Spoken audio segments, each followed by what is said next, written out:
అంటే కృష్ణ గారి తాలూకా ఎదుగుదలలో బాగా ఆయనకి హెల్ప్ అయిన పాయింట్లు ఇవి ప్లస్ అయ్యాయి, ఇవి బాగా అడ్వాంటేజెస్ అయ్యి అని చెప్పాలంటే ఏం చెప్తారు సార్? అన్ని సినిమాలు మా అన్ని మోసగాడు కానీ ఫ్యామిలీ పిక్చర్ 12 కాపురం తీసి ఆయనతోటి ఇప్పుడు ఫ్యామిలీ స్టోరీస్ అన్నీ కూడా పెద్ద సక్సెస్లు ఉన్నాయి. అదే నేను ఇందాక మీరు అడిగిన దానికి ఇక్కడ ఆన్సర్ దొరికింది సార్. నేను అడిగిన దానికి ఏంటి ఆయన ఇన్నాళ్ళు నిలబెట్టాయి అని అంటే పట్టుదల. అయితే ఆడియన్స్కి తనల్ని కొత్తగా చూపించుకోవడానికి మీరు అంతగా టెక్నికల్గా కూడా ఆల్ ద టెక్నికల్ డెవలప్మెంట్స్ మీతోనే వచ్చాయి సార్. సౌండ్ సిస్టంలో కూడా డిటిఎస్ కానీ స్టీరియోఫోనిక్ సౌండ్ కానీ లేకపోతే 24 ట్రాక్ సిస్టమ్ కానీ ఇవన్నీ 70mm స్టీరియోఫోనిక్ సౌండ్ అన్నీ కూడా కొత్తదనం తీసుకొచ్చింది. తర్వాత డిజిటల్ కెమెరాలను తీసుకొచ్చింది నేనైతే. తర్వాత కృష్ణ గారు తెలుగు వీరులు ఎవరా 300 cinema closure of his career, అంటే ఆఖరి వరకు ఆయన యాక్ట్ చేస్తూనే ఉన్నారు కానీ బట్ ఆ పేస్లో కృష్ణ గారి కెరీర్ని చూసిన మీకేమనిపిస్తుంది సార్? అంటే మనం ఇంకా పెద్ద సినిమాలు చేయగలమా కృష్ణ గారితో, లేకపోతే ఇది నెక్స్ట్ దీన్ని బ్యాట్ని ఎవరు క్యారీ చేస్తారు? ఏముంది ఆయనకి వరుసలు వచ్చారు కదా, రమేష్ బాబు మహేష్ వచ్చారు. ఆయన అంటే ఏజ్ కూడా ఉంటుంది కదా, ఒక ఏజ్ వచ్చినాక మహేష్ బాబు మళ్ళీ హీరోగా ఇంట్రడ్యూస్ అయ్యి రాజ్కుమార్ వైజయంతి మూవీస్ రాఘవేంద్ర గారు అశ్విని కాంబినేషన్ అవి వచ్చే వరకు మధ్యలో ఒక పీరియడ్, ఆ టైంలోని అసలు పద్మాలయ యాక్టివిటీ అన్నది మీరు ఏ విధంగా ప్లాన్ చేద్దాం అనుకున్నారు? చేశారా, చెయ్యలేదా? నేను కదా టెలివిజన్ షిఫ్ట్ అయ్యాను. టెలివిజన్ గ్రాఫిక్స్ అవన్నీ ఆయన అప్పుడు ఎన్టీ రామారావు గారు కేవీ రెడ్డి గారి దగ్గర ఆ పట్టులన్నీ నేర్చుకున్నారు అవన్నీ అని చెప్తారు. కృష్ణ గారికి ఎవరండి ఇన్స్పిరేషన్ డైరెక్టర్గా? సుబ్బారావు, ధోని గారి దగ్గర ఎడిటింగ్.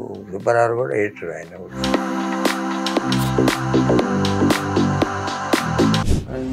ఈ దీనిలో మహేష్ బాబు కెరీర్ ఇప్పుడు రాజమౌళి గారితో సినిమా చేస్తారు కదా, మీ ఎక్స్పెక్టేషన్ ఏంటి సార్? ఇప్పుడు రాజమౌళి అండ్ మహేష్ బాబు సినిమా బాగా చేస్తారు. రాజమౌళి మీరు చెప్పే సినిమాల కన్నా అంతకన్నా రాజమౌళి పెద్ద cinema అయ్యేగా.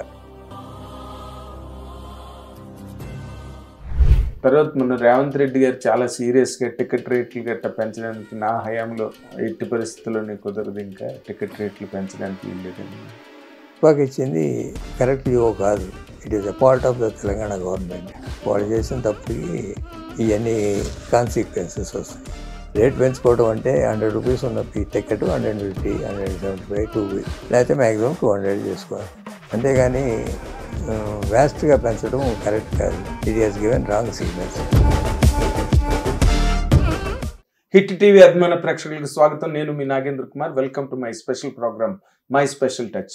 Exactly this is a really special touch. ఎందుకంటే ఇప్పుడు మనతో పాటు ఉన్న ఈ గెస్ట్ దాదాపుగా ఒక 50 సంవత్సరాల చిత్ర పరిశ్రమను చూసి ఒక గొప్ప చిత్ర నిర్మాణ సంస్థ, ఒక గొప్ప చిత్ర కథానాయకుడు వెనకాతల ఒక సోల్ లాగా, ఒక సైనికుడిలాగా పనిచేసి ఈ చిత్రసీమకి తన అయిన మేలిమి సేవలను అందించి ఎన్నో రకాల అద్భుతమైన పదవులను, గౌరవాలను ఈ చిత్ర పరిశ్రమలో పొంది ఇప్పుడు కూడా చాలా విజయవంతంగా ముందుకి వెళుతున్న ఈ గెస్ట్ మరెవరో కాదు, పద్మాలయ ఆదిశేషగిరిరావు గారు, సూపర్ స్టార్ కృష్ణ గారి బ్రదర్. ఆయనతో పాటు ఇప్పుడు మనం ఉన్నాం. Let us welcome him for the programme. Sir నమస్తే. సార్ నమస్తే నాగేంద్ర, బాగున్నావా? బాగున్నాను సార్, బాగున్నాను. అంటే మిమ్మల్ని చూస్తే ఎప్పుడెప్పుడు ఈ జ్ఞాపకాలు అన్నీ, అసలు మద్రాస్ రోజులు, అక్కడి నుంచి హైదరాబాద్ మీరు రావడం, పద్మాలయ స్టూడియో నిర్మించడం, ఇవన్నీ ఈ ప్రయాణంలో మీకు నిజంగా అంటే మనసుకి బాగా హత్తుకున్న సంఘటనలు అని అంటే ఏం చెప్తారు సార్? కొన్ని సంఘటనలు అంటే తొలి రోజుల్లో మేము చేసిన సినిమాలు చాలా ఉన్నాయి. మోసగాడు కానీ, 12 కాపురం కానీ, దేవుడు చేసిన మనుషులు కానీ, అల్లూరి సీతారామరాజు కానీ, పాడి పంటలు కానీ, ఇలా ఒకదాని మీద ఒకటి. ఆ చిత్ర నిర్మాణం టైంలో చాలా స్పీడ్గా చేశారు కదండి అప్పుడు. స్పీడ్గా చేయటం, మంచి సినిమాలు చేయటం. ఉమ్, స్పీడ్ ఒకటే అంటే 30 రోజులు 40 రోజులు అనేది తర్వాత పెడితే హై టెక్నికల్ వాల్యూస్తో తీయటం. ఉమ్. అంటే స్పీడ్ గా in the sense cinema speed గా తీయడం కాదు, ఒక ప్రొడక్షన్ తాలూకా పేస్ ని ఎక్కడ డ్రాప్ అవ్వకుండా సినిమా తర్వాత సినిమా, సినిమా తర్వాత సినిమా చేసుకుంటూ వెళ్ళారు. అదే డిఫరెంట్ జోనర్స్లో. డిఫరెంట్ మెయిన్ ఒకటి ఏదో యాక్షన్ పిక్చరు, లేకపోతే ఒక ఫ్యామిలీ పిక్చరు, లేకపోతే ఒక హిస్టారికల్, లేకపోతే ఒక మల్టీ స్టారర్, లేకపోతే ఒక విలేజ్ వాతావరణంలో, ఇట్లా డిఫరెంట్ జోనర్స్లో కృష్ణ గారి అభివృద్ధికి ఏమేం కావాలో వాటిని సమకూర్చడం పద్మాలయ సంస్థ స్థాపించడం కానీ, నిర్మాణ రంగంలో చేసిన ప్రయాణం కానీ, ఆయన ఒక స్టేజ్ ఒక పిక్చర్తో ఒక మెట్టెక్కడం. అప్పట్లో రామారావు, నాగేశ్వరరావు పెద్ద స్టార్స్గా ఉండేవారు. వాళ్ళతో పోటీగా చిత్ర నిర్మాణం, చిత్రాలు రావాలి. ఆ లెవెల్కి మేము తీసిన తర్వాతే ఆయనతోటి బయట వాళ్ళు కొంచెం పెద్ద సినిమాలు తీయటం మొదలెట్టారు. ఓహో, మీరు ముందు ప్రూవ్ చేసిన తర్వాత.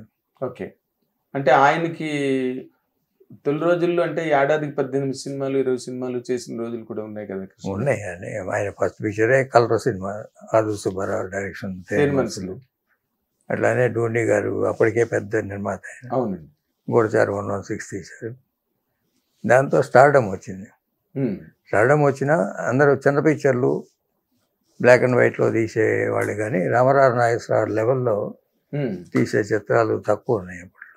ఓకే, సో అప్పుడు మీరు దాన్ని ఐస్ బ్రేక్ చేయడానికి మోసగాడు, పన్నెండు కాపురం, దేవుడు చేసిన మనుషులు, అంటే పద్మాలయ పిక్చర్ వస్తుందంటే మిగతా సినిమాలు కూడా తప్పుకునేవాడు. భయపెట్టారు అనమాట ఇండస్ట్రీ. అలానే జరిగింది ప్రయాణం. ఓకే, అంటే కృష్ణ గారి తాలూకా ఎదుగుదలలో బాగా ఆయనకి హెల్ప్ అయిన పాయింట్లు ఇవి ప్లస్ అయ్యాయి, ఇవి బాగా అడ్వాంటేజెస్ అయ్యాయి అని చెప్పాలంటే ఏం చెప్తారు సార్? అన్ని సినిమాలు మా అన్ని మోసగాడు కానీ, ఓ ఫ్యామిలీ పిక్చర్, 12 కాపురం తీసినాక అట్లాంటి సినిమాలు చాలా వచ్చినాయి ఆయనతోటి. ఎప్పుడు ఫ్యామిలీ స్టోరీస్ అన్నీ కూడా పెద్ద సక్సెస్లు ఉన్నాయి. మాస్ పిక్చర్లతో పాటు ఫ్యామిలీ ఆడియన్స్ని అట్రాక్ట్ చేసిన సినిమాలు చాలా వచ్చినాయి. వాటికి ఆద్యం ఇదే 12 కాపురం, తర్వాత ఇల్లు ఇలా అన్ని పెద్ద పెద్ద పిక్చర్లు. అవును, పెద్ద హిట్లు కదండి మీనా కానీ. తర్వాత అంటే నేను అడిగింది సినిమాల పరంగా ఒకటైతే, రెండోది ఆయన వ్యక్తిగతంగా కృష్ణ గారిని, ఆయన అసలు ఆ స్టార్డంలోకి అలా దూసుకెళ్ళడం అన్నది మీరు సినిమాలు అనుకోండి, బట్ ఆయన యాటిట్యూడా, లేకపోతే ఆయన ప్యాషనా, లేకపోతే ఆయన తాలూకా హార్డ్ వర్క్ ఏంటి ఆయనకి బాగా ప్లస్ అయ్యాయి సార్? ఆయన మంచితనం. ప్రొడ్యూసర్లు అంటే కొంచెం గౌరవించడం కానీ, ప్రొడ్యూసర్లు ఏదైనా దెబ్బతింటే ఆదుకోవటం కానీ, కొత్త టెక్నీషియన్స్కి అవకాశం ఇవ్వటం కానీ, కొత్త హీరోయిన్స్కి అవకాశం ఇవ్వటం కానీ. ఆయన ప్రయాణంలో అనేక మంది టెక్నీషియన్స్, ఆర్టిస్టులు ఇండస్ట్రీకి వచ్చారు. ఆయన యాక్ట్ చేసిన సినిమాల్లో వచ్చారు, మా పద్మాలయ సినిమాలతోనే వచ్చారు. మేము ఎప్పుడు పెద్ద డైరెక్టర్ అనో పెద్ద ఆర్టిస్టులు అనో ఎమ్మట పడలేదు. మా సినిమాలన్నీ చూస్తే స్టార్ డైరెక్టర్స్ ఎవరు ఉండరు. అవును, ఆ సినిమాలతో వాళ్ళు స్టార్ డైరెక్టర్లు అయ్యారు, అంతకుముందు వాళ్ళకి ఏమి స్టార్డమ్ లేదు. అది ఆ రోజుల్లో మీరు బ్యాలెన్స్ చేయగలిగారా సార్? ఎందుకంటే రామారావు, నాగేశ్వరరావు చేసే సినిమాలకి పెద్ద డైరెక్టర్లు పనిచేయడం, ఎస్టాబ్లిష్డ్ డైరెక్టర్లు పనిచేయడం, మీరేమో అందరూ కొత్త వాళ్ళు కానీ లేదో అలా ఇలా ఉన్న వాళ్ళని పెట్టి చేశారు. అది మీకు ఆ రోజుల్లో ఎట్లా సాధ్యమైంది సార్ నిజంగా? అంటే యూనిట్ ప్రోడక్ట్స్ మా అన్నీ కూడా వన్ మ్యాన్ షో కాదు. కథలో కానీ, షూటింగ్ జరిగేటప్పుడు కానీ, ఎడిటింగ్ జరిగేటప్పుడు కానీ, పబ్లిసిటీ క్యాంపెయిన్లో కానీ అన్నిటికీ కొంచెం కొత్త వరవడికి వెళ్ళాం. దానివల్లే సక్సెస్ వచ్చింది. ఓకే, అయితే ఒక సినిమా స్కోప్ తేవాలన్నా, ఓ 70mm తేవాలన్నా, ఓ స్టీరియోఫోనిక్ సౌండ్ తేవాలన్నా, సౌండ్ ఎఫెక్ట్స్లో కానీ, కెమెరాలో బ్యాక్ లైట్ ఫోటోగ్రఫీ స్వామి తీసుకొచ్చేటప్పుడు, విఎస్ఆర్ స్వామి. ఆ తర్వాతే వచ్చినాయి. అయితే బ్యాక్ లైట్ ఫోటోగ్రఫీ అనేది. Black light. అంతకుముందు ఫోటోగ్రఫీ స్ట్రైట్ ఫోటోగ్రఫీ తప్ప బ్యాక్ లైట్ లేదు. తర్వాత పద్మాలయ సంస్థ హిందీకి వెళ్తాం, హిందీలో అనేక పెద్ద పెద్ద హిందీ సినిమాలు తీసాం. అవునండి. అంటే ఇప్పుడు ఈ ఇన్ జనరల్గా ఆయన రావడం, ఒక యంగ్ హీరోగా రావడం, తర్వాత అప్పటికే అసలు చాలా పెద్ద స్థాయికి వెళ్ళిపోయిన ఒక పక్కన రామారావు నాగేశ్వరరావు ఉంటుండగా కృష్ణ గారు అనే ఒక పెద్ద ప్రవాహంలాగా ఇండస్ట్రీలోకి వచ్చి, అంటే ఆయన రావడం మామూలుగా చాలా చాలా దీనిగా, అంటే వెరీ హంబుల్ బిగినింగ్ అయింది బేసిక్గా, వెరీ హంబుల్ బిగినింగ్. కానీ బట్ ఆయన తాలూకా ప్రతి స్టెప్పు, ప్రతి టర్ను సినిమా ఇండస్ట్రీని ఒక కుదిపిందండి. అది నార్మల్గా అది ఎవరి ప్లానింగు? కృష్ణ గారి మైండ్లో పుట్టినవేనా అవి, లేకపోతే మీరు బ్రదర్స్గా కూర్చుని ఇలా మేము చెయ్యాలి అని అనుకున్నావా సార్? Combined effort. అంటే ఆయన ఐడియాని కార్యరూపంలో తీసుకురావటం మా పాత్ర ఉంటుంది. ఐడియా ఆయనకే ఉంటాయి, థాట్ అయిందే. అది ఎట్లా అమలుపరచాలి, ఎట్లా ముందుకు తీసుకెళ్ళాలి అనేది కంబైన్డ్ ఎఫర్ట్. ఎగ్జిక్యూషన్ కంప్లీట్గా, దాని ఇంప్లిమెంటేషన్ అవన్నీ మీరు చూసుకున్నారు. బట్ ఇన్ జనరల్ ట్రావెల్లోకి వచ్చేసరికి ఒక టైంలో, అంటే ఒక టైం అని కాదు, ఎక్కడైనా బాగా లో చూసినవన్నీ హై, మీరు ఇప్పుడు చెప్పిన సినిమాలన్నీ, బట్ ఎక్కడైనా లోస్, బాగా డ్రాప్ పాయింట్స్, బాగా డ్రాప్ అయ్యి టైమ్స్ అలాంటివి మీరు చవి చూసారా పద్మాలయ సంస్థగా, లేకపోతే కృష్ణ గారు ఒక సూపర్ హీరోగా? సూపర్ హీరోగా ఆయనకి ఒడిదుడుకులు ఉంటూనే ఉంటాయి. ఒక సినిమా అప్పుడప్పుడు ఫ్లాప్లు వస్తాయి, మళ్ళీ సక్సెస్లు వస్తుంటాయి, అది మామూలు, అది ప్రయాణంలో. అట్లానే పద్మాలయ సంస్థ కూడా మెజారిటీ 75-80% హిట్స్ ఉన్నా కూడా ఎప్పుడైనా సెట్ బ్యాక్స్ ఉంటాయి. సెట్ బ్యాక్స్ అనే లేవని చెప్పడానికి ఎట్లా ఉంటాయి. అది ఎక్కడికి వెళ్ళినా సక్సెస్ రేటే ఎక్కువ ఉంటుంది మాకు ఎప్పుడు కూడా. అవునండి. పద్మాలయ హిస్టరీ చూసుకుంటే 80% అంతా కూడా సక్సెస్ రేట్. బట్ ఆ 20% కూడా నార్మల్గా ఒక దేవదాస్ సినిమా కానీ, దేవదాస్ పద్మాలయ సినిమా కాదు, కృష్ణ గారు అదే ఇందాక నేను అన్నది అదే, కృష్ణ గారు హీరోగా ఆయన కెరీర్ కానీ, పద్మాలయ ప్రొడక్షన్ పాయింట్ ఆఫ్ వ్యూలో కానీ. అట్లనే ఆయన పిక్చర్లు కొన్ని అనుకున్న ఎక్స్పెక్టెడ్ ఫ్లాప్లు అయ్యి చాలా ఉంటాయి. అవన్నీ మేజర్గా సీతారామరాజు హిట్ తర్వాత జనరల్గా ఆయన చూడటానికి ఆ కళతోటి వేరే సినిమాలు చూడలేకపోయారు, ఒక 5-6 సినిమాలు. దాంట్లోనే చీకటి వెలుగులు, దేవదాసు ఇట్లాంటివి ఉన్నాయి ఒక 5-6. తర్వాత మళ్ళీ మా పాడి పంటలు వచ్చినాక అది తగ్గిపోయింది. ఆ టైంని మీరు ఇప్పుడు మీరు చెప్పే ప్రతి మాట, అంటే ఈ రోజున నిర్మాతలు అవనండి, లేకపోతే సినిమా పరిశ్రమకి కొత్తగా వచ్చిన వాళ్ళు కానివ్వండి, ఒక టెక్స్ట్ బుక్ లాగా ఆ రోజు వాళ్ళు అలా హ్యాండిల్ చేశారనమాట, లేకపోతే అలా ఫేస్ చేసినా కూడా మళ్ళీ రైజ్ అయ్యారనమాట అనే ఒక యాంగిల్ ఆఫ్ అండర్స్టాండింగ్ కోసం నేను అడుగుతున్నాను సార్. ఇప్పుడు ఆ 20% ఫెయిల్యూర్స్ కూడా చాలా డీప్ ఇంపాక్ట్ చూపించే పద్మాలయ మీద కానీ, లేదా కృష్ణ గారి మీద, ఆయన హీరోగా ఆయన కెరీర్ మీద కానీ, ఆ రోజుల్లో వాటిని ఎట్లా హ్యాండిల్ చేశారు సార్? అంటే ఇప్పుడు అల్లూరి సీతారామరాజు తర్వాత వరుసగా 5-6 సినిమాలు పోయాయని చెప్తున్నారు, బట్ ఆ రోజున మరి ఆ సెట్ బ్యాక్ని ఎట్లా ఎదుర్కొన్నారు సార్? సెట్ బ్యాక్ అదే, అవన్నీ ఎక్స్పెక్టెడ్ సినిమాలే, చిన్న సినిమాలు కావు, పెద్ద సినిమాలే. దేవుడు లాంటి మనిషిని, మన చీకటి వెలుగులు, పెద్ద డైరెక్టర్లు, పెద్ద డైరెక్టర్లు, పెద్ద నిర్మాణ సంస్థలు బాగా తీశారు కూడా. అవునండి. It is part of the game. ఆయన కృష్ణ గారు ఎప్పుడు ఓ సినిమా పోయిందని ఎప్పుడు కృంగిపోయాడు. మన సినిమా పోయింది, ఇంకో చూసుకుందాం డైరెక్ట్ గా ఆయన చెప్పారు సార్, సినిమా పోయింది. అంటే అంత హ్యాపీ టెంపర్మెంట్ ఉన్న హీరో ఈ రోజు వరకు సినిమా ఇండస్ట్రీలోకి రాలేదండి. మళ్ళీ వస్తారో లేదో కూడా తెలియదు. ఇన్ జనరల్ గా ఎవరైనా ఫెయిల్యూర్ ఫ్లాప్ వస్తే కొంత డిప్రెస్ అవుతారు. బట్ కృష్ణ గారిలో మీరు కూడా ఎప్పుడు చూడలేదండి? సరే, మేము ఆయన ఎప్పుడు డిప్రెషన్ అసలు ఆయనలో ఎప్పుడు లేదు. అసలు అంటే ఇంకా కసిగా మంచి సినిమా చేద్దాం నెక్స్ట్ అనే యాంగిలే తప్ప పట్టుదల. అదే నేను ఇందాక మీరు అడిగిన దానికి ఇక్కడ ఆన్సర్ దొరికింది సార్. నేను అడిగిన దానికి ఏంటి ఆయన ఇన్నాళ్ళు నిలబెట్టాయి అని అంటే ఆ పట్టుదల నిలబడ్డం కానీ లేకపోతే సక్సెస్లు ఇవ్వడంలో కానీ లేకపోతే ఆడియన్స్కి తనల్ని కొత్తగా చూపించుకోవడానికి మీరు అన్నట్టుగా టెక్నికల్గా కూడా ఈ 70mm అని ఆల్ ద టెక్నికల్ డెవలప్మెంట్స్ మీతోనే వచ్చాయి కదా సార్? అవునా అన్ని ఇది సౌండ్ సిస్టంలో కూడా డిటిఎస్ కానీ స్టీరియోఫోనిక్ సౌండ్ కానీ లేకపోతే 24 ట్రాక్ సిస్టమ్ కానీ ఇవన్నీ 70mm స్టీరియోఫోనిక్ సౌండ్ అన్నీ కూడా కొత్తదనం తీసుకొచ్చింది. తర్వాత డిజిటల్ కెమెరాలని తీసుకొచ్చింది నేనే తెలుగు. ఫస్ట్లో శాటిలైట్ వర్క్ మొదలెట్టింది పద్మాలయని అంటే మీకు గుర్తుండదు 80s స్టార్ అనే ఛానల్ వచ్చింది ఫస్ట్ ఇండియాలో. తర్వాత జీ వచ్చింది. జీలో 1 hour south Indian film songs supply చేసేవాడు అప్పుడు. ఓకే.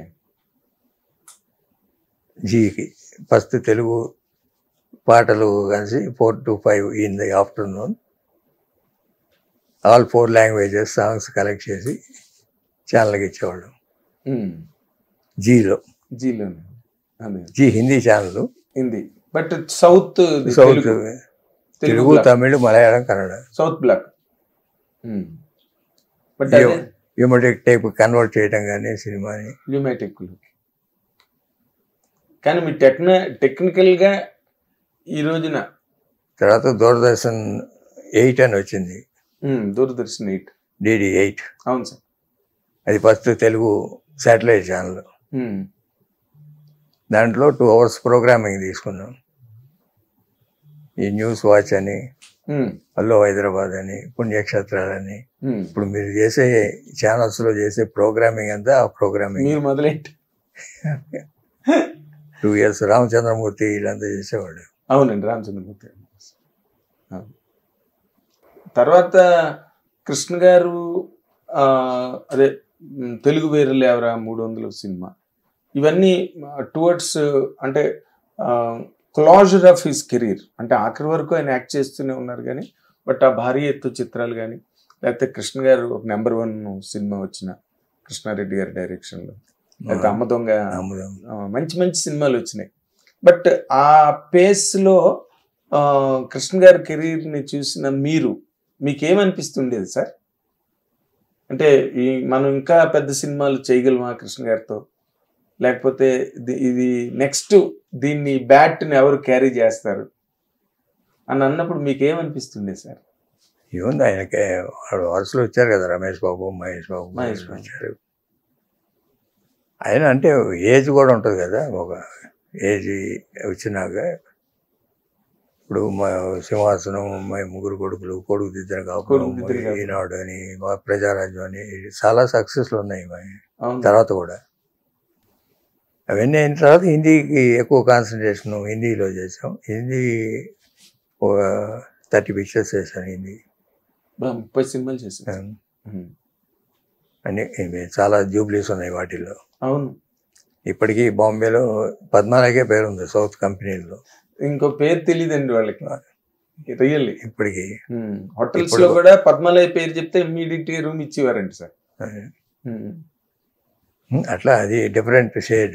తర్వాత మేము టెలివిజన్ వచ్చాము. టెలివిజన్ సాఫ్ట్వేర్ చాలా చేసాం. గ్రాఫిక్స్ చేసాము, విజువల్ ఎఫెక్ట్స్. ఇది హాలీవుడ్ సినిమాలకి వర్క్ ఇక్కడ చేసాము హైదరాబాద్లో. లార్డ్ ఆఫ్ ద రింగ్స్ ఇట్లాంటి వాటి అన్నిటికీ. ఓ, లార్డ్ ఆఫ్ ద రింగ్స్ అవన్నీ మీరు చేసిన సార్? ఓకే. అంటే అసలు మీరు చెప్పిన వాటిలో తెలుగు సినిమాలు, 12 కాపురం, అల్లూరి సీతారామరాజు, పాడి పంటలు ఇవన్నీ పక్కన పెడితే అసలు ఈ స్ప్రెడ్ ఉంది చూసారా? అవును. ఈ టెక్నికల్ స్ప్రెడ్ తర్వాత న్యూ ఏజ్ లోకి వస్తున్నప్పుడు ఇన్ని ప్లాట్ఫామ్స్ క్రియేట్ చేయడం, వీటిలోకి పద్మాలయ వెళ్ళడం అన్నది కంటిన్యూ అవ్వలేదు కదండి?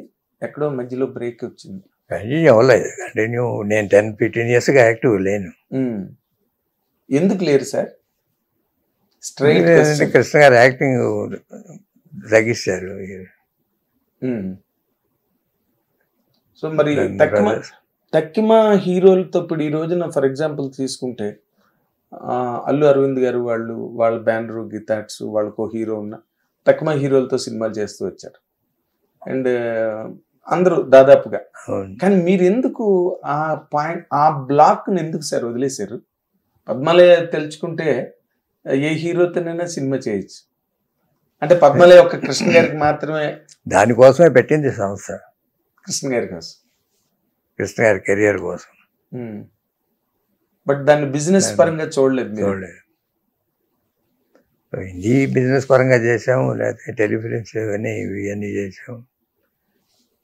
అడ్వాన్స్మెంట్ టెక్నాలజీ వాటికి ఏంటంటే చాలా కాన్సన్ట్రేషన్ కావాలి.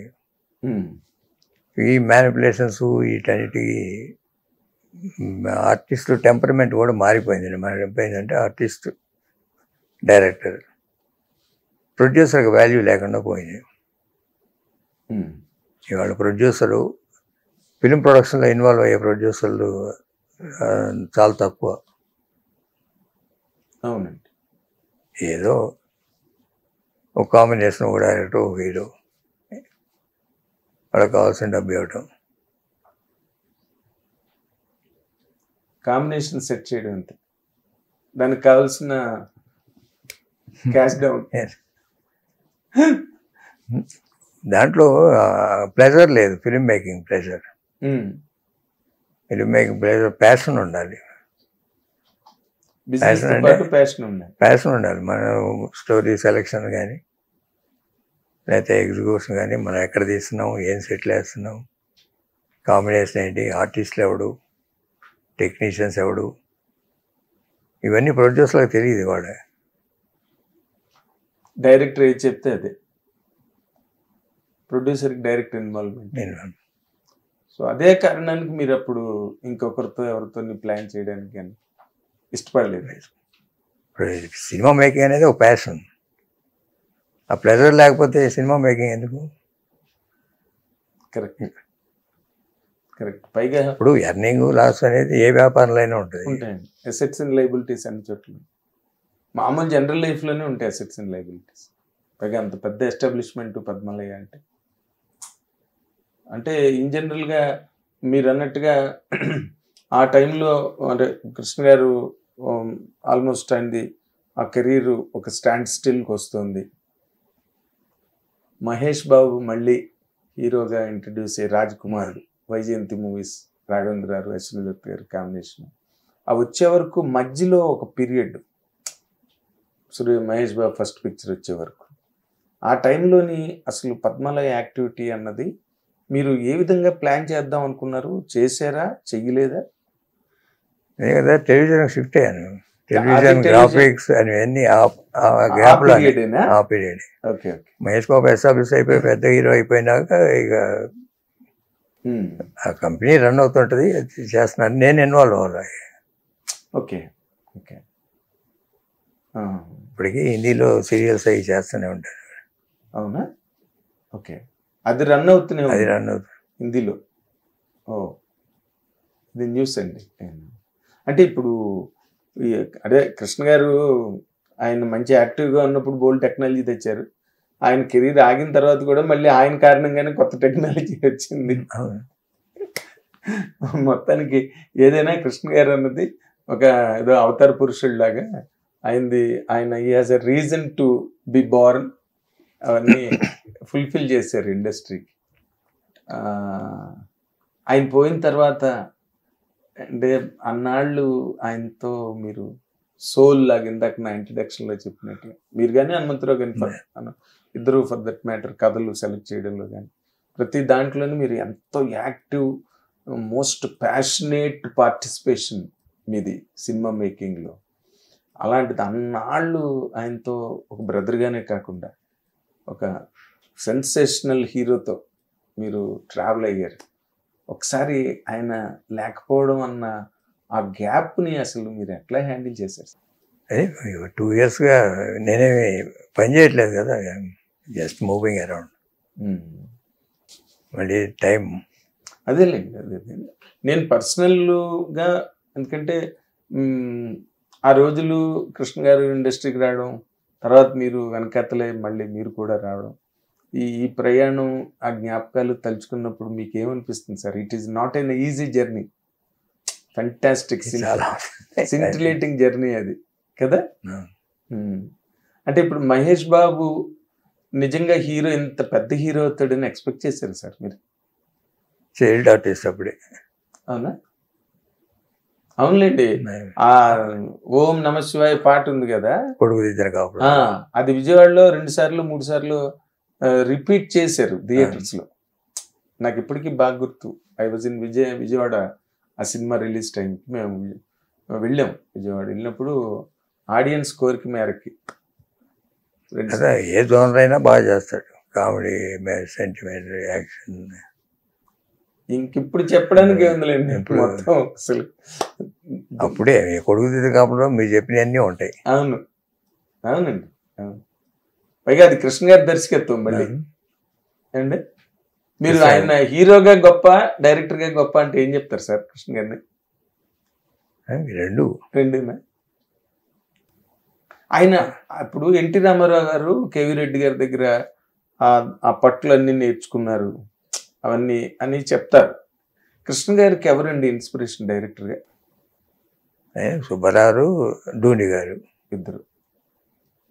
ధోని గారి దగ్గర ఎడిటింగ్, సుబ్బారావు కూడా ఎడిటర్, ఆయన కూడా డైరెక్టర్ ఎడిటర్.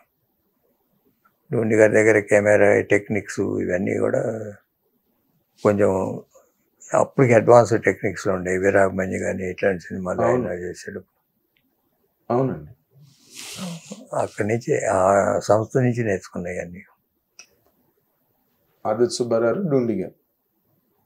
ఇప్పుడు అంటే పర్సనల్లీ ఆస్కింగ్ యూ సార్, ఇప్పుడు కృష్ణ గారు అంటే మీరు ఆయన చెప్పడం, మీరు వెంటనే వాటిని భుజాన్ని వేసుకుని క్యారీ చేసేసి సక్సెస్ఫుల్గా కంప్లీట్ చేయడం, part and parcel of his life, of his career అన్నీ. ఇంకా మీరు హనుమంతరావు గారు అంటే 2 కళ్ళు ఆయనకి. మీరు అలాగే ఆయనతో ట్రావెల్ అయ్యారు, నావిగేట్ అయ్యారు. మహేష్ బాబుతో మీరు పర్సనల్లీ స్పీకింగ్ మీకు ఆ వైబింగ్ ఉందా? కృష్ణ గారితో ఏదైతే మీరు ఎంజాయ్ చేసేవారు? ఉంది, అదేం లేదు. ఎప్పుడు మాట్లాడుతూనే ఉంటాను, ఎప్పుడన్నా షేర్ చేసుకుంటాం ఐడియాలు. అంతేగాని డే టు డే యాక్టివిటీస్లో పెద్దగా ఉండదు. అదేలేండి, ఓవరాల్గా ఉంటుంది. అదేలేండి. మహేష్ బాబుకి మీ మీద ఆ ఎఫెక్షన్ కానీ లేకపోతే ఆ అటాచ్మెంట్, ఫ్యామిలీ బాండ్ అవన్నీ బాగా ఎక్స్ప్రెస్ చేస్తాడండి బాగా. ఇక్కడ మీకు ఎక్కడ గ్యాప్ అనిపించింది? ఏమి కృష్ణ గారితో ఉన్నట్టే ఉంటుందా? అంతకన్నా ఎక్కువ ఉంటుంది. అంతేనా? Very nice. అంటే ఇప్పుడు ఆ మహేష్ బాబు ప్రాజెక్టులు, సెలక్షన్స్ లేకపోతే తన క్యారెక్టర్లు, వాటిలో మీకు ఏ రకమైన ఇన్వాల్వ్మెంట్ లేదు?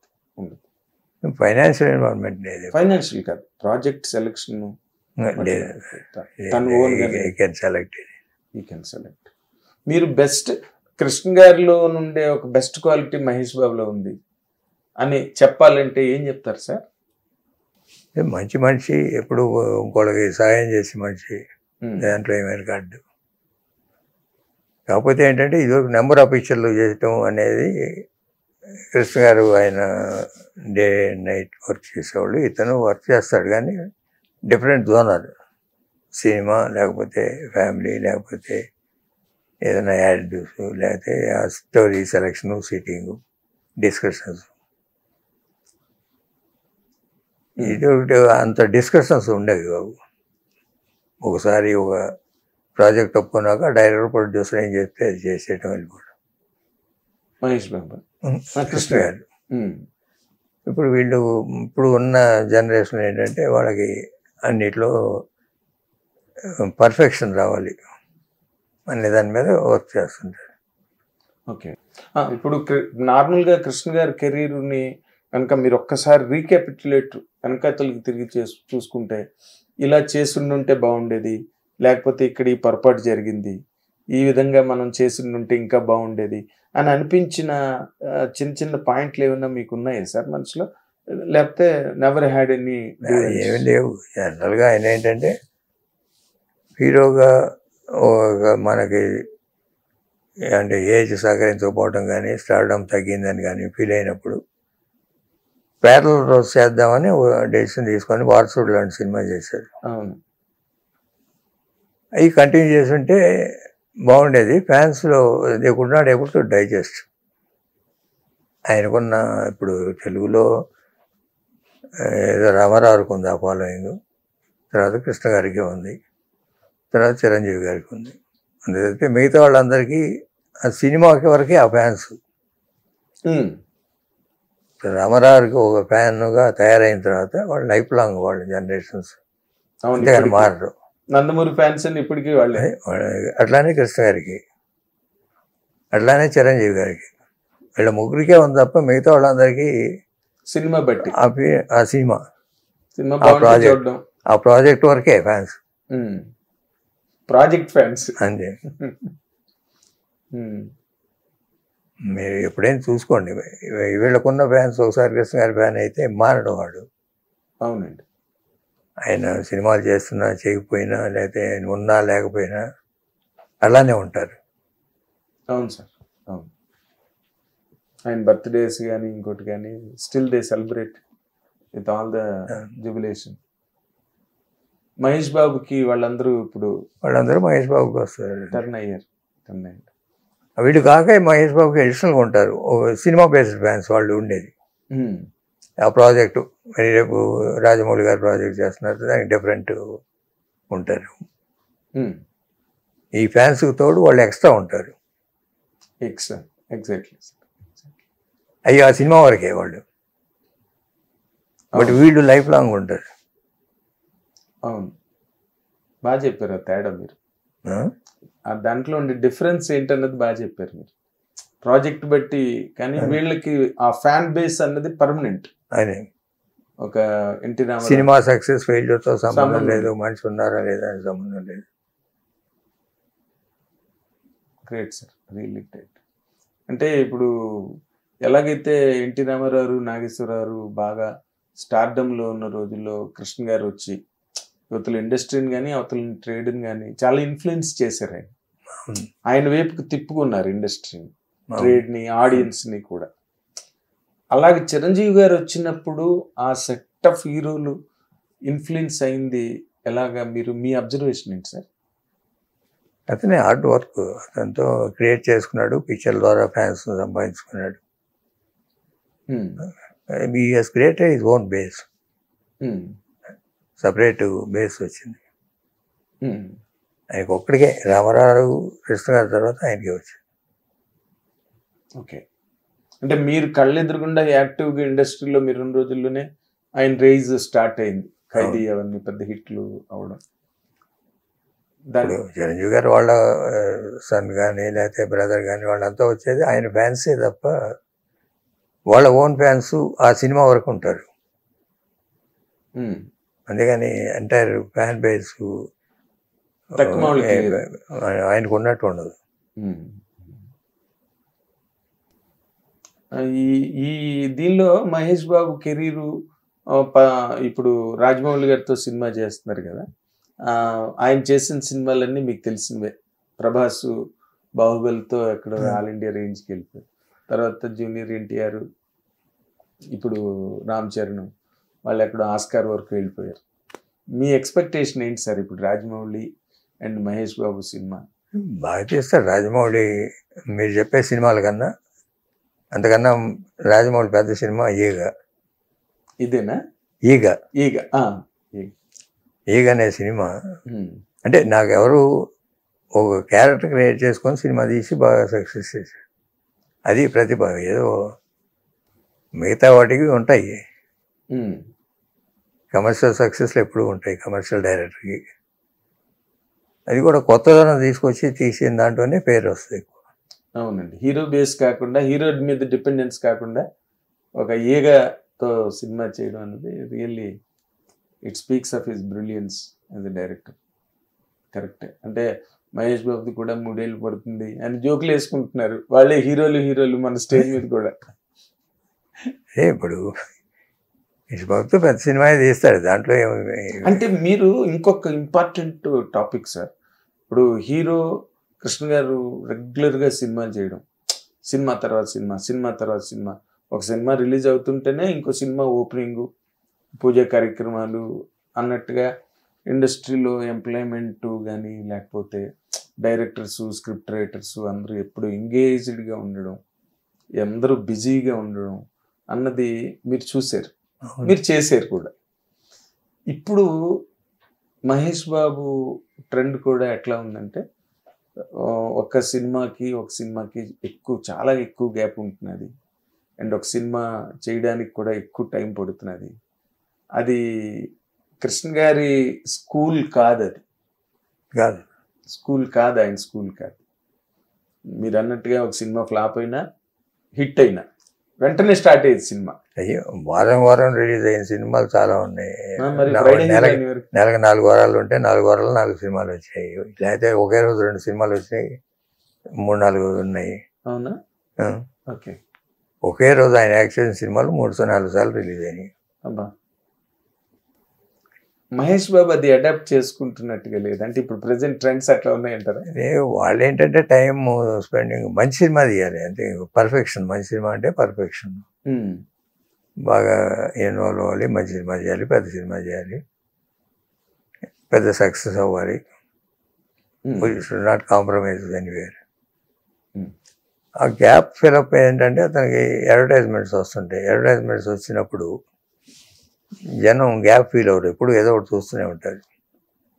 వాళ్ళు స్క్రీన్ మీద కనిపిస్తుంటారు అడ్వర్టైజ్మెంట్ రూపంలో, టీవీ, సినిమా థియేటర్లో ఎప్పుడు ఏదో ఒకటి వస్తూనే ఉంటాయి. ఇలా పాత సినిమాలు రిపీట్, వాటికన్నా అడ్వర్టైజ్మెంట్స్ నిత్యం జనంలో ఉంటారు. సార్, అది సోషల్ కాజ్ కూడా ఏదో అప్పుడప్పుడు చేస్తుంటాడు. ఏదో విలేజ్ అడాప్ట్ చేసుకోవటము, చిన్నపిల్లలకి గుండె ఆపరేషన్ చేసుకోవడం, ఇట్లాంటివి. అది నిజంగా అంటే కృష్ణ గారి తాలూకా మ్యాగ్నానిమిటీ ఏదైతే ఉందో ఇండస్ట్రీ మీద ఉండేది ఆయనకి, మహేష్ బాబు ఇప్పుడు జనరల్ సొసైటీని కూడా రీచ్ అవుతున్నారు. అది 100% మహేష్ బాబు కెరీర్లో ఒక చెప్పుకోదగ్గ విషయం. ఇప్పుడు మీరు కృష్ణ గారిని చూశారు, మహేష్ బాబు, రమేష్ బాబు, ఆయన కూడా ముందు మీరే స్వయంగా పెద్ద సినిమాలు చేశారు రమేష్ బాబుతో, తర్వాత మహేష్ బాబు రావడం, తర్వాత సరే ఆఫ్ షూట్స్ సుధీర్ బాబు వాళ్ళు వచ్చారనుకోండి. బట్ నెక్స్ట్ జనరేషన్ గురించి మీరు కనుక ఆలోచించగలిగి, ఎలాగైతే మహేష్ బాబు చిన్నప్పుడే చూసినప్పుడే ఎస్ యూ విల్ హిట్ అని మీకు ఫీలింగ్ వచ్చినట్టుగా ఇప్పుడు నెక్స్ట్ జనరేషన్లో మీకు ఎవరున్నారు సార్?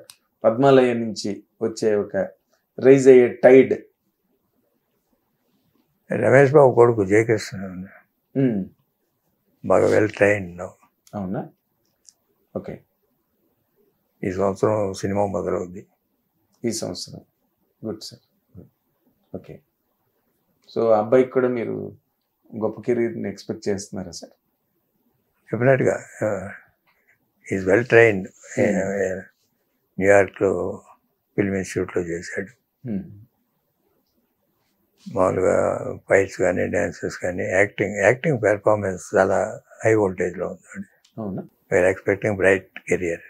అంటే నెక్స్ట్ మీకు రమేష్ బాబు గారు అబ్బాయి జయకృష్ణ కనిపిస్తున్నాడు. అవును. లైమ్ లైట్లోకి వచ్చే మరొక టైడ్ పద్మాలయ నుంచి. ఏం సార్? పద్మాలయ గోసాన్ కృష్ణ గారి పేరు పైన పెడితే మనిషి అవుతాడు. జయకృష్ణ. మీరు ఆ సెంటిమెంట్తోనే పెట్టారు అబ్బాయికి కృష్ణ అని రావాలని?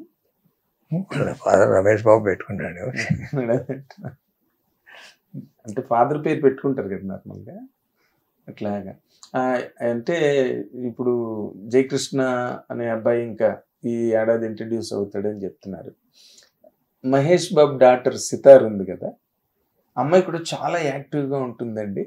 అంటే మీకు అమ్మాయిని చూస్తే ప్రొడ్యూసర్ అవుతుందనా, లేకపోతే what can be her career అనిపిస్తుంది సార్? అమ్మాయి ఇష్టం. ఇది స్టిల్ యంగ్ కదా, ఓన్లీ 12 years. అవును, 12-13 years ఏజ్. అవును. She can choose. వాళ్ళ children they can choose their career. Yes, they can choose their field of interest. వాళ్ళు ఏం చూస్ చేసుకున్నా వాడికి సపోర్ట్ చేయటం. అదేలేండి. మహేష్ బాబు కూడా చాలా లిబరల్ గా ఉండే పర్సన్ కదా. So you may not object. రేపు తను ఏం చూస్ చేసుకున్నా హీ మే వెల్కమ్. అదే మహేష్ బాబు గౌతమ్ ఉన్నాడు. గౌతమ్ కూడా may come with in 3-4 years తర్వాత. What he will choose we don't know. But ఇంత పెద్ద ఎస్టాబ్లిష్మెంట్ నుంచి వచ్చిన వాళ్ళు మళ్ళీ ఇంకో ఫీల్డ్లోకి వెళ్ళడం అన్నది జరుగుతుందా సార్? అది చెప్పలేము. ఎందుకంటే ఇప్పుడు మా అబ్బాయి ఉన్నాడు, ప్రొడ్యూస్ చేస్తే సినిమా ఇండస్ట్రీకి వస్తామంటే రానన్నాడు. అంటూ కన్స్ట్రక్షన్ లైన్. అవును, అదే ఇంజనీరింగ్ గ్రాడ్యుయేషన్ చేశాడు, లండన్ వెళ్ళి చదువుకున్నాడు. ఏం చేసినా ఇందులోకి వస్తాను, ఇండస్ట్రీకి వచ్చే ఉద్దేశం లేదన్నాడు. వచ్చినా ఏం చేస్తాను, స్టేట్ బిజినెస్కి వెళ్ళిపోయాడు. అదేలేండి. ఇప్పుడు అక్కినేని వెంకట్ గారి అబ్బాయి ఆదిత్య కూడా అడిగితే నాకు వద్దు సినిమా ఇండస్ట్రీ అన్నాడంటే ఆయన ఏదో కెమికల్ ఇండస్ట్రీ గట్టి చూసుకుంటున్నాడు. బట్ సినిమా వాళ్ళందరితో బాగా తిరుగుతాడు. వాళ్ళందరూ ఫ్రెండ్స్ వాడికి. ఓకే. మామూలుగా అతను రామ్ గోపి కానీ, లేకపోతే మైత్రి నవీన్ కానీ, అనిల్ శంకర్ కానీ, వీళ్ళంతా, అవునండి, కళ్యాణ్ రామ్ కానీ, జూనియర్ ఎన్టీఆర్ కానీ అందరూ ఫ్రెండ్సే వాడికి ఇండస్ట్రీలో. మీ అబ్బాయికి అదే. బట్ సినిమా మటుకు రానన్నారు, ప్రొడ్యూసింగ్ కానీ సినిమా లైన్. కారణం ఏమిటి? ఇంట్రెస్ట్ లేకపోవడం సార్? వాళ్ళు బడే బాధలు చూశాను కదా వద్దన్నారు. సినిమా కష్టాలు, ప్రొడ్యూసర్ల కష్టాలు, సినిమా కష్టాలు. అదేలేండి. ఇప్పుడు నార్మల్గా మీరు ఆ రోజుల్లో మనకి తెలుగు సినిమా ఇండస్ట్రీ అంటే విజయవాడే మనకు మెయిన్ హబ్ ఇన్ జనరల్గా. ఏదైనా సినిమా రిలీజ్ అవగానే మన్నాడు సక్సెస్ మీట్కి విజయవాడ వెళ్ళిపోయారు. హైదరాబాద్ రావడం అన్నది ఎప్పుడో ఏనుగు రేగింపులు. విజయవాడ చెన్నై. హైదరాబాద్తో ఏ రకంగానూ నాగేశ్వరరావు ఇప్పటికి వచ్చి స్టూడియో కట్టినప్పటికీ, సారథి ఉన్నప్పటికీ ఎప్పుడో వచ్చి చుట్టపు చూపుగా వెళ్ళిపోవడం తప్పితే సినిమా ఇండస్ట్రీ అన్నది హైదరాబాద్లో అంత గట్టిగా పాదుకోలేదండి. ఇప్పుడు బాగా ఎస్టాబ్లిష్ అయిపోయింది ఇక్కడ ఇండస్ట్రీ. గ్లోబల్ సెంటర్ లాగా అయిపోయింది సినిమా హైదరాబాద్లో. అసలు రామోజీ ఫిల్మ్ సిటీ కానీ అసలు పద్మాలయ అన్నది కట్టాలి, పద్మాలయ స్టూడియో అన్నది ఎస్టాబ్లిష్ చేయాలన్న ఆలోచన ఎందుకు వచ్చింది సార్ మీకు ఆ రోజున? ఎందుకంటే nothing was there at the time. మెడ్రాస్లో ఉండేది ఫిల్మ్ ఇండస్ట్రీ టోటల్. మేమే జనరల్గా బెజవాడలో స్టూడియో కడదామని ఇప్పుడు ప్లాన్ చేసాం ఫస్ట్లో. బెజవాడలో 76, 77. గవర్నమెంట్ కూడా 3-4 సైట్స్ చూసాం. కృష్ణా రివర్ రోడ్డునే పెట్టమని 20 ఎకరాలు అలాట్ చేశారు గవర్నమెంట్. మాలాడని ఇప్పుడు మణిపాల్ హాస్పిటల్ ఉంది తెలుసా మీకు? మణిపాల్ హాస్పిటల్ ఎదురుగా రివర్కి కరగట్టుగా మధ్యలో. అన్నీ అయిపోయిన తర్వాత వాళ్ళు అక్కడ ఉన్న ఫ్యామిలీకి ఒకళ్ళకి ఉద్యోగం అన్నారు. స్టూవర్ట్పురం సెటిల్మెంట్ ఉంటుంది ఇక్కడ. అప్పుడే డిస్కషన్లో ఉండి చేద్దామని ఫైనలైజ్ చేద్దాం అనుకుంటుంటే వీళ్ళంతా హైదరాబాద్ నుంచి మెడ్రాస్ వచ్చి మేమంతా ఇక్కడ అన్నపూర్ణ స్టూడియో ఇవన్నీ సార్ది ఇక్కడ ఉంది, మళ్ళీ ఇటు అటు లాగితే డిస్టర్బ్ అయిపోద్ది అని కొంచెం మమ్మల్ని కన్విన్స్ చేసి అటు చేసి తీసుకొచ్చి ఇక్కడ పెట్టారు. ఎవరు కన్విన్స్ చేశారు మిమ్మల్ని? ఫిల్మ్ ఇండస్ట్రీలో పెద్దలంతా. ఇప్పుడు రామారావుకి ఎల్వి ప్రసాద్ గారికి అక్కడ వనస్థలిపురంలో సైట్ ఇచ్చారు స్టూడియోలు కట్టడానికి. ఓకే. అన్నపూర్ణ కట్టినాక ఇక్కడ వాళ్ళు అక్కడ కడదామంటే మళ్ళీ అంతా ఇటు సైడ్ ఉంటే అటు సైడ్ ఇక్కడ డిస్ట్రాక్ట్ అవుతుందని తర్వాత మమ్మల్ని అందరినీ తీసుకొచ్చి హైదరాబాద్ ఇక్కడికి తీసుకొచ్చి సెలెక్ట్ చేయమని ఈ సైట్స్ అన్ని సెలెక్ట్ చేసినాక ఫిల్మ్ నగర్ హౌసింగ్ సొసైటీ అని ఇక్కడ మెడ్రాస్ మా ఆఫీస్లో పుట్టిందే ఫిలిం నగర్ హౌసింగ్ సొసైటీ. ఓ ఫిలిం నగర్ అనే నామకరణం. మీ ఆఫీస్లో ఏం జరిగింది? ఓకే. సరే ఇక హౌసింగ్ అంతా ఇక్కడికి వస్తున్నారు అనే ఉద్దేశంతో భవనం వెంకటరావు వచ్చి మా ఆఫీస్లో కూర్చొని, ఆయన సీఎంగా ఉన్నాడు అప్పుడు, అన్నయ్యని కన్విన్స్ చేసి తీసుకొచ్చి ఇక్కడ పడేసాడు. అలా వచ్చి పడ్డాం. ఓకే. సో బెజవాడ ఐడియా అక్కడ డ్రాప్ అయిపోయింది ఆ రోజున. అవును. తర్వాత వచ్చిన చీఫ్ మినిస్టర్లు కానీ అంటే ఇక్కడ రాయితీలు ఇవ్వడం, లేకపోతే పర్సంటేజ్ ఆస్పెక్ట్లో కూడా హైదరాబాదు అంటే ఆంధ్రాలో తీసిన సినిమాలు అప్పుడు చెన్నై కదా షూటింగ్లన్నీ కూడా దాదాపు. అదే చెన్నారెడ్డి గారు వచ్చిన ఇన్సెంటివ్ ఇక్కడ 8% ట్యాక్సేషన్ అని, అయితే పెద్ద పిక్చర్లు అయితే 15-16% అని, అవుట్ సైడ్ ది స్టేట్ అయితే 24% అని. ఇట్లా ఉండేటప్పటికి ఇండస్ట్రీ షిఫ్ట్ కావాల్సిన పరిస్థితి వచ్చేసింది. హౌసింగ్ సైట్స్ ఇచ్చాము, స్టూడియోస్కి ఇచ్చాము, రాయల్టీ ఇచ్చాము. అది మన స్టేటు మన వద్ద. అక్కడ ఏంటంటే ఎంత చేసినా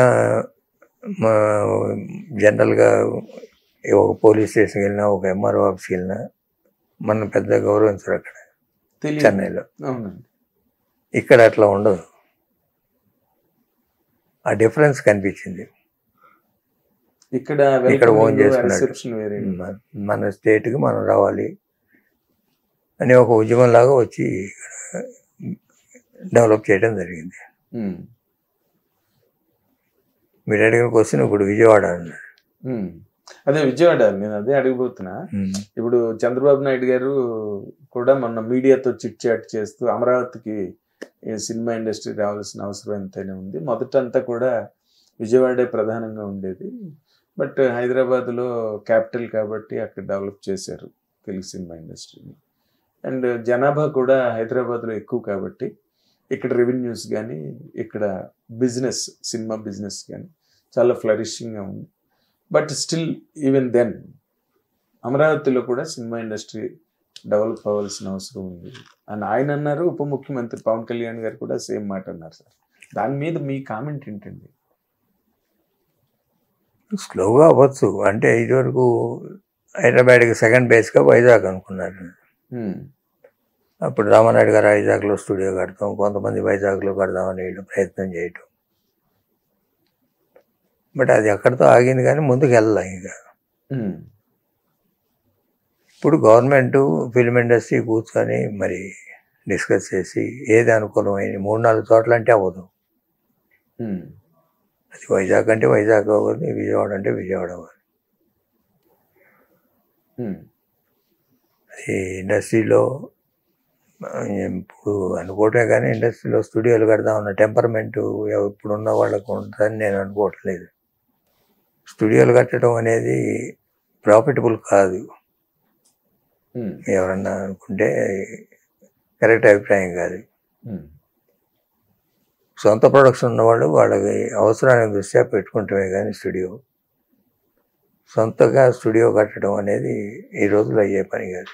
ఇప్పుడున్న ప్రొడ్యూసర్లు కానీ, డైరెక్టర్లు కానీ, హీరోలు కానీ వాటి మీద సబ్స్టాన్షియల్ ఇన్వెస్ట్మెంట్ పెడతారని నేను బయటకు అనుకోవట్లేదు.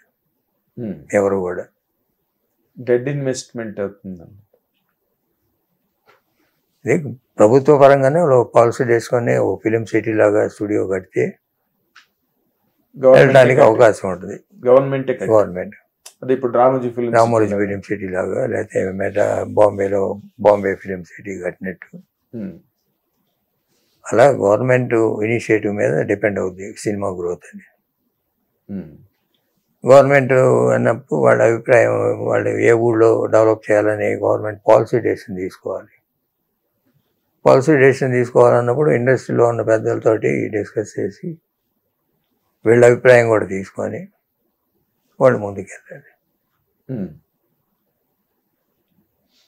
ప్రైవేట్ వ్యక్తులు స్టూడియో అనేది ఇదివరకులాగా లేదు. ఇప్పుడు అన్నీ కూడా టెక్నాలజీ మారిపోయింది. విజువల్ గ్రాఫిక్స్ వచ్చినాయి, visual effects, small floor 50/40 floors దారి వాడు ఏమి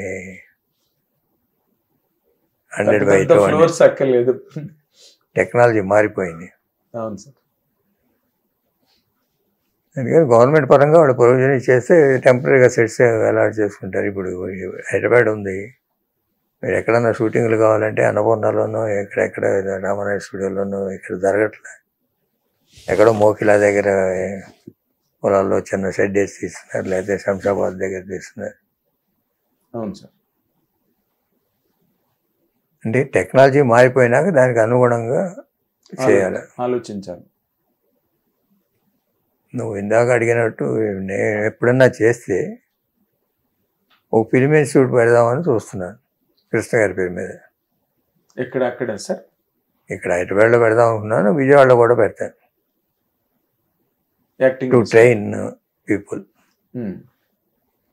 not only acting, technicians, all crafts, visual graphics, artificial intelligence. రాబోయే రోజుల్లో ఈ పెద్ద పెద్ద సెటిల్ ఉండదు. వర్చువల్ ఫోటోగ్రఫీ ఎప్పుడైనా 20 years బ్యాకే వర్క్ చేశాను వర్చువల్ ఫోటోగ్రఫీ. బట్ ఇవాళ సక్సెస్ అవుతుంది, అది ఇవాళ వర్కౌట్ అవుతుంది. ఆర్టిఫిషియల్ ఇంటెలిజెన్స్ కూడా వీళ్ళు మిగతా అన్నీ చేయగలుగుతున్నారు, కానీ ఫేషియల్ ఎక్స్ప్రెషన్స్ ఐస్లో రావట్లేదు. ఈవెన్ లాస్ ఏంజల్స్ కూడా మిగతా బాడీ మూమెంట్ అంతా they would able to create, dance కానీ ఫైట్ కానీ anything body movement. But only face eyes రావట్లేదు వాళ్ళకి. ఫర్దర్ రావచ్చేమో, ఇవి కూడా చెప్పలేము, ఇప్పుడు చెప్పలేము, too early to say. But they are using technology, they are using. మనకు కూడా వస్తుంది. డబ్బింగ్ మటుకు బాగా వచ్చేసింది వాళ్ళు, మామూలుగా ఇంగ్లీష్ డబ్బింగ్ చేసినాక through artificial intelligence they will dub in all languages, same voice. అవును. అట్లానే మనిషి కూడా క్రియేషన్ చాలా వరకు చేశారు, except face and ice expression. Human expression is different, artificial intelligence is different. But ఇది కూడా చేస్తాము అని చెప్తున్నాను. నేను 2 years బ్యాక్ లాస్ ఏంజల్స్ వచ్చినప్పుడు స్టడీ చేసి వచ్చాను ఇవన్నీ. బట్ చేయొచ్చేమో నా 2 yearsలో, లేకపోయినా it will dominate media line. Dominate చేస్తుంది. అదే ఈ సిచ్యువేషన్లో స్టూడియోల నిర్మాణం కానీ లేకపోతే ఇవన్నీ ఏపీకి సంబంధించినంత వరకు కొంచెం వైట్ ఎలిఫెంట్ వ్యవహారం ఇప్పుడు ఎవరు చేయలేరు అండి. ఫ్రమ్ లాస్ట్ 10-15-20 yearsగా Indian media industry American industry చేతిలోకి వెళ్ళిపోయింది. ఓకే. వాళ్ళ అడ్వైజు, వాళ్ళ డబ్బులు, వాళ్ళ సహకారం లేనిది ఇండియన్ ఫిలిం ప్రొడ్యూసర్ సినిమా తీసే పరిస్థితులు లేడు. నువ్వు అనుకున్న ఇందాక నువ్వు చెప్పే పెద్ద సినిమాలన్నీ కూడా ఓటీటీ అమ్మితే తప్ప వాళ్ళు సినిమా తీయలేరు. ఓటీటీలన్నీ ఎవరి చేతిలో ఉన్నాయి? డబ్బు ఇచ్చే ఓటీటీలన్నీ అమెరికన్ ఫిల్మ్ ఇండస్ట్రీ చేతిలో.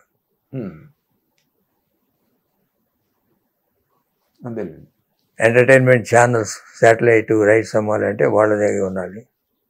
అవన్నీ కూడా ప్రాఫిట్ వచ్చే ఛానల్స్ అన్నీ వాళ్ళ చేతిలోనే ఉన్నాయి, ఎనీ లాంగ్వేజ్. నష్టాలు వచ్చే ఇండియన్ చేతిలో ఉన్నాయి. లాభాలు వచ్చేవన్నీ అక్కడ ఉన్నాయి, నష్టాలు వచ్చేవి ఇక్కడ ఉన్నాయి. వాళ్ళ డబ్బు లేకుండా ఎవడో సినిమా తీయలేరు.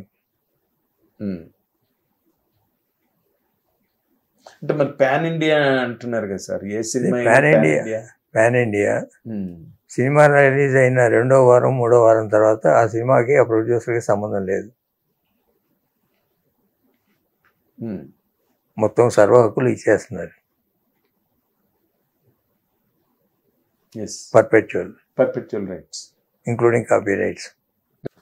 టీకా అదే మొత్తానికి అయితే మీరు లాభాలు వచ్చేవన్నీ అక్కడ ఉన్నాయి, నష్టాలు వచ్చేవన్నీ ఇక్కడ ఉన్నాయి. ఇందులో సినిమా ఇండస్ట్రీ ఓ పక్కన ఓటీటీ తాకిడి, ఇంకో పక్కన శాటిలైట్ తాకిడి, ఇంకో పక్కనేమో పాన్ ఇండియా సినిమాలు తాకిడి. తెలుగు సినిమా భవిష్యత్తు మీద మీ ఒపీనియన్ ఏంటి సార్? తెలుగు సినిమా గ్రో అయింది, పెరిగింది బాగా. పెరగడం అంటే మన ఇప్పుడు తెలుగు ఎలోన్ కాకుండా ఇదివరకు ఆంధ్రప్రదేశ్, తెలంగాణ, ఈ రాయలసీమ ఇక్కడే ఉండేదాన్ని. గ్లోబల్గా రెవెన్యూస్ వచ్చినాయి, హిందీ డబ్బింగ్ అని వేరియస్. ఇప్పుడు ఇవన్నీ కూడా గ్లోబల్గా రెవెన్యూ పెరిగింది తెలుగు సినిమాలకి. You are talking about the lead heroes, main heroes films అండి. అదే మెయిన్ హీరోస్ కానీ డైరెక్టర్స్ కానీ పెద్ద పిక్చర్లు ఏవైతే ఉన్నాయో వాటన్నిటికీ రెవెన్యూ పెరిగింది. అలాగే చిన్న సినిమాలకు కూడా రెవెన్యూ పెంచుకోవడానికి ట్రై చేయాలి. వెళ్ళటం లేదంటే they have to give one sharing basis. OTT నువ్వేదో ₹1 అడుగుతున్నావు, వాడు ఏమని అంటున్నాడు, నువ్వు అవసరం అయితే రిలీజ్ చేయి, సినిమా సక్సెస్ అయితే విల్ గెట్ మోర్ రెవెన్యూ. అట్లా సక్సెస్ మ్యాటర్స్ దేర్. వాడు ₹1 ఇవ్వట్లేదు, 10 లక్షలకైనా తీసుకో అనే మాట వస్తుంది చిన్న సినిమాలు. అది రాకూడదు. మన సినిమా మీద, మన ప్రోడక్ట్ మీద మన నమ్మకండి రిలీజ్ చేసుకోవాలి. మీ టైమ్స్లో లాగా అంతేనా? అంతే. అంటే పెద్ద సినిమాలు కూడా పెద్ద ప్రొడ్యూసర్లు అందరూ కూడా మొత్తం కాపీ రైట్లు ఇచ్చేస్తున్నారు అమెరికన్ కంపెనీస్కి. అది కరెక్ట్ కాదు. They have to enjoy the fruits. అది జరగట్లా. తర్వాత మొన్న రేవంత్ రెడ్డి గారు చాలా సీరియస్గా టికెట్ రేట్లు గట్ట పెంచడానికి, నా హయాంలో ఎట్టి పరిస్థితుల్లోనే కుదరదు, ఇంకా టికెట్ రేట్లు పెంచడానికి వీల్లేదని చాలా కేటగారికల్గా చెప్పడం జరిగింది సార్. దాని మీద ఒక సీనియర్ ప్రొడ్యూసర్గా మీ ఒపీనియన్ ఏంటి సార్? అంటే అది పుష్పకి ఇచ్చింది కరెక్ట్ జీవో కాదు. It is a part of the Telangana government. వాళ్ళు చేసిన తప్పుకి ఇవన్నీ కాన్సిక్వెన్సెస్ వస్తాయి. ఇప్పుడు రేట్ పెంచుకోవడం అంటే ₹100 ఉన్న టికెట్ 150, 175, 2 లేకపోతే మ్యాక్సిమం 200 చేసుకోవాలి. అంతేగాని వ్యాస్ట్గా పెంచడం కరెక్ట్ కాదు. It has given wrong signals. అక్కడి నుంచి వచ్చిన కాన్సిక్వెన్సెస్ ఇవన్నీ. అదే ఇప్పుడు నియంత్రణ చేసుకోవాలనేది ప్రోడక్ట్ తయారు చేసుకునే వాళ్ళు చేసుకోవాలి, కానీ government cannot impose any rules. ఇప్పుడు ఆక్యుపేషన్ బేస్డ్ ఫ్లైట్లు ఉన్నాయి. ఒక రోజు టికెట్ 3,000 నుంచి 20,000 కూడా పే చేయాల్సి వస్తుంది. అవునండి. ఎందుకు పెంచుతున్నారు? గవర్నమెంట్ ఓన్డే కదా. గవర్నమెంట్ హ్యాస్ గివెన్ పర్మిషన్, పెంచుకోవడానికి పర్మిషన్ ఇచ్చి. ఆర్టీసీ బస్సులు ఉన్నాయి. ఫెస్టివల్ సీజన్ అని పెంచట్లా. అవును. ఇండియన్ రైల్వేస్ ఉంది, తత్కాలని రేట్ పెంచి అమ్మట్లా. ఇది అట్లానే సినిమా కూడా. మరి దాన్ని ఎందుకు సార్ అంత సీరియస్గా చూస్తున్నారు? అదే కొంతమంది ప్రొడ్యూసర్లు, కొంతమంది గవర్నమెంట్ ఇవన్నీ ఓ ప్రొసీజర్ ఉండాలి దేనికైనా, స్టాండర్డ్ ఉండాలి. స్టాండర్డ్.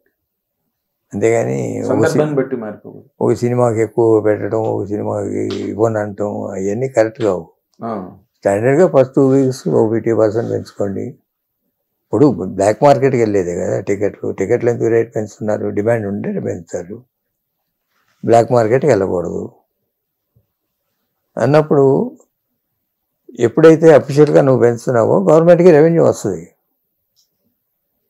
ఎగ్జాక్ట్లీ. మన పవన్ కళ్యాణ్ గారు అదే చెప్పారు కదండి, రేట్ పెంచడం వల్ల ట్యాక్స్ గవర్నమెంట్కే వస్తుంది. అదేగాని అది పెంచేది కూడా రేషనల్గా ఉండాలి. ఒక సినిమాకి ఒక సినిమాకి ఇవ్వటం అవన్నీ కరెక్ట్ కాదు.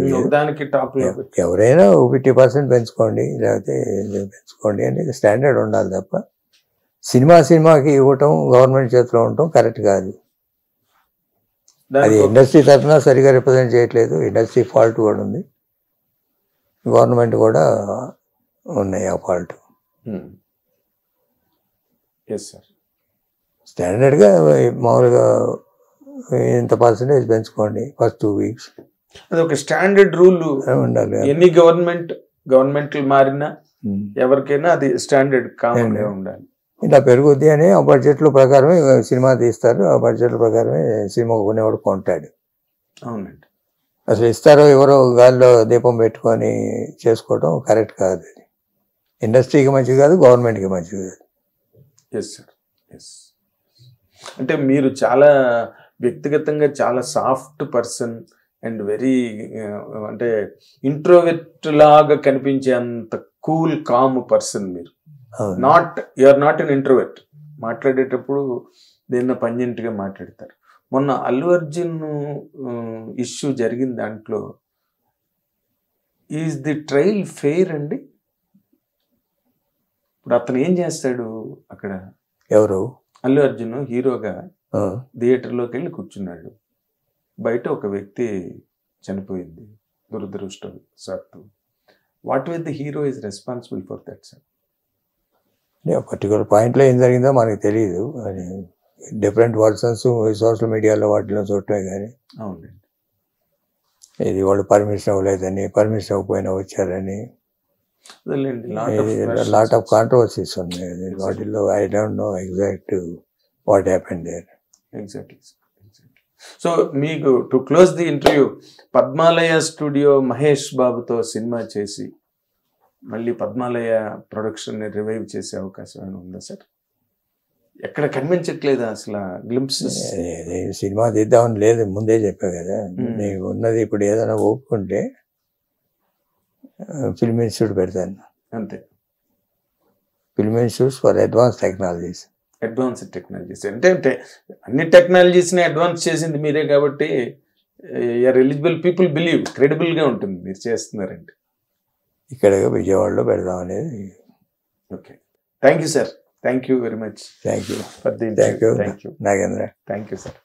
ఇది మా పద్మాలయ శాస్త్రి గారు తాలూకు అనుభవాలు, అభిప్రాయాలు అండ్ రాబోయే రోజుల్లో ఆయన చేయబోతున్న కార్యక్రమాలు.